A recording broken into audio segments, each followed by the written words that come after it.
ప్రజాస్వామ్య వ్యవస్థలు కలిగినటువంటి దేశాలు అంటే రాజ్యాలు, అది రాష్ట్రం గాని దేశం గాని ప్రపంచంలో ఎక్కడైనా ఆ ప్రజాస్వామ్యం ప్రజలకు ఉత్తమమైన ఫలితాలు ఇవ్వాలి అంటే ఆ ప్రభుత్వంలో ఏర్పాటైనటువంటి వ్యవస్థలన్నీ నిష్పాక్షికంగా పనిచేసేటువంటి వాతావరణం ఎన్నడైతే వస్తుందో ప్రజాస్వామ్యంలో ప్రజలకు ఫలితాలు అంత గొప్పగా ఉంటాయి. ప్రజాస్వామ్యం నెలకొని కాలం గడుస్తున్న కొద్ది మరింత ప్రజలకు రకరకాల హక్కులు, స్వేచ్ఛ, భావ ప్రకటన స్వేచ్ఛ, ఇతరత్ర హక్కులు లభించి నిర్భయంగా జీవించే వాతావరణం, తన ఆవేదనని చెప్పుకునేటువంటి వాతావరణం, తను చూసినటువంటి విషయాలు 10 మందికి తెలియజేసేటువంటి స్వేచ్ఛ, ఇవన్నీ మరింత లభిస్తుంటాయి. ఆ రాజ్యాల్లో ఉన్నటువంటి ప్రభుత్వాలకు కూడా అలాంటి చట్టాలని తీసుకొస్తుంటాయి, దాన్ని ప్రజలు హర్షిస్తుంటారు. ఆ విధంగా ప్రజాస్వామ్యంలో వ్యవస్థలన్నీ ముందుకు నడుస్తుంటాయి. అభివృద్ధి చెందినటువంటి మెచ్యూర్ డెమోక్రసీ కలిగినటువంటి దేశాల్లో, రాజ్యాల్లో. నేను చెప్పొచ్చుది ఏంటంటే 80 సంవత్సరాల తర్వాత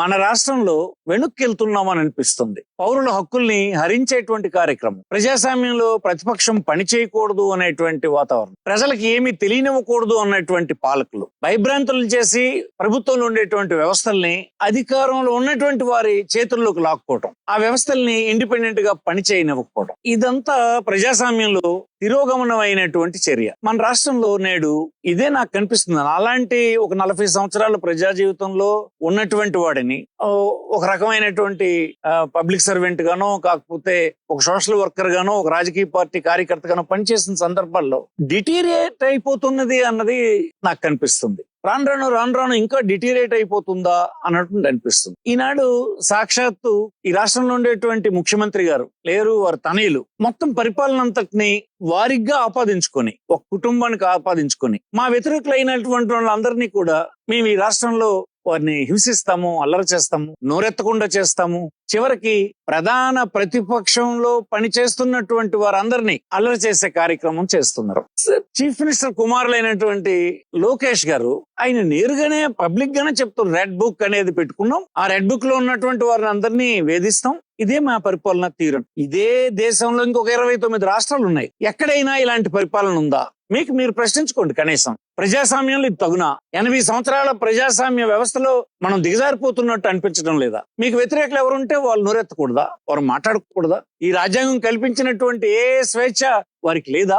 ఇలాంటి భావంతో మీరు ఉన్నట్టుగా మీరే పబ్లిక్ డయాస్ మీద చెప్తున్నారు. చర్యలు కూడా ఆ విధంగానే కనిపిస్తున్నాయి. ఇలా అయితే ఏమవుతుందో తెలుసా? కింద పనిచేస్తున్నటువంటి వ్యవస్థలన్నీ తప్పుదారి పట్టేస్తేనే మనం చేస్తున్నాం. ఆ స్వతంత్రత కోల్పోయి ప్రజలకు భారీ ఎత్తున మీకు తెలుసుకుని తెలియకుని దుర్వినియోగం అయిపోయినటువంటి పరిస్థితి దాపురించింది ఈ రాష్ట్రానికని ఈ సందర్భం మనం చేస్తుంది. నిన్న ప్రధాన ప్రతిపక్షానికి చెందినటువంటి జగన్మోహన్ రెడ్డి గారి కార్యాలయంలో చీఫ్ పిఆర్ఓగా పనిచేసిన అతన్ని మీరు వారి కార్యాలయం ఎదుటే అరెస్ట్ చేశారు. సరే, నేను తప్పు చేసినటువంటి వారిని ఎవరిని నేను సమర్థించను, కానీ తప్పు చేశారన్నటువంటి వ్యక్తికి ఇన్వెస్టిగేట్ చేసే సంస్థకు ఈ దేశంలోనూ రాష్ట్రంలోనూ కొన్ని విధానాలు ఉన్నాయి కదా. తప్పు చేసే వ్యక్తి తన వివరణ ఇచ్చుకోవడానికి మీరు నోటీస్ ఇవ్వాల్సి ఉంది కదా.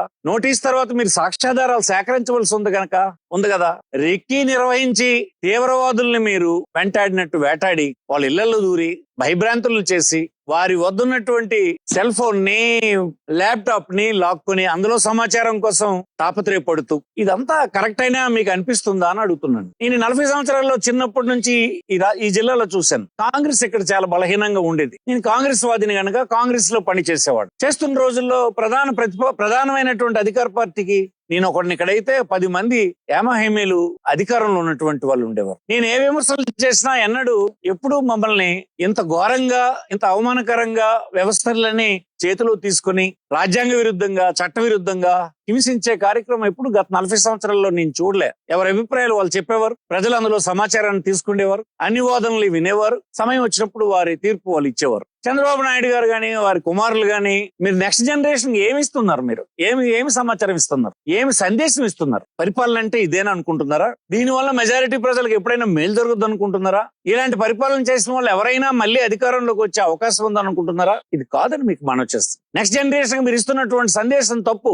అనుభవం ఉన్నటువంటి వాళ్ళు, రాజకీయాల్లో ప్రవేశం ఉండి అనేక అనుభవాలు గుర్తుకొచ్చిన వాళ్ళు, ప్రపంచంలో అనేక సంఘటనలు చూసినటువంటి వాళ్ళు, మరింత మెరుగైనటువంటి పరిపాలన, హాయిగా పౌరులు స్వేచ్ఛగా వ్యవస్థలో పనిచేస్తున్నటువంటి సంస్థలన్నీ నిష్పాక్షికంగా ఏది దుర్వినియోగం కాకుండా చూడడమే అక్కడ ప్రభుత్వాలు గొప్పగా నిలబడ్డాయి. గాని మీలాగే ఇలాగ దుర్వినియోగం చేసినటువంటి వారు ప్రజలు మనల్ని మళ్ళీ పొందుతారని నేను అనుకోవడం లేదని మనం చేస్తాం. మరి ముఖ్యమంత్రి గారు తనయుడికి చెప్పలేక ఇలాంటి దుర్మార్గాలకి జెండా ఊపుతున్నారో, కాకపోతే ఆయన కూడా చివరి దశలో ఇలాంటివి చేయడం ద్వారా అధికారం నిలబడుతుందని తప్పు ఆలోచనలు ఏమనుకుంటున్నారో నాకు అర్థం కావడం లేదు. ప్రధాన ప్రతిపక్షానికి చెందినటువంటి ఆఫీసులో ఉన్న చీఫ్ పిఆర్ఓని తన కార్యాలయం ముందే అవకాశం ఇవ్వకుండా తీసుకెళ్లిపోతే ఈ దేశంలో న్యాయ వ్యవస్థ లేదనుకుంటున్నారా? న్యాయ వ్యవస్థ ఉంది. ఆ చట్టాలకు అనుగుణంగా తీర్పులు వస్తాయి. మీరు మళ్ళీ హెరాస్ చేయాలని చూస్తున్నారు. మీ ఆధ్వర్యంలో ఉన్నటువంటి పోలీస్ శాఖ కోర్టు ఏమి హెచ్చరించిందో మీరు చూశారు. ఇది తగునా అని అంటున్నాను నేను. పరిపాలన అనుభవం ప్రజలకు మరింత స్వేచ్ఛనివ్వాలి, ప్రజలకు మరిన్ని హక్కులు కల్పించాలి, హాయిగా జీవించేటువంటి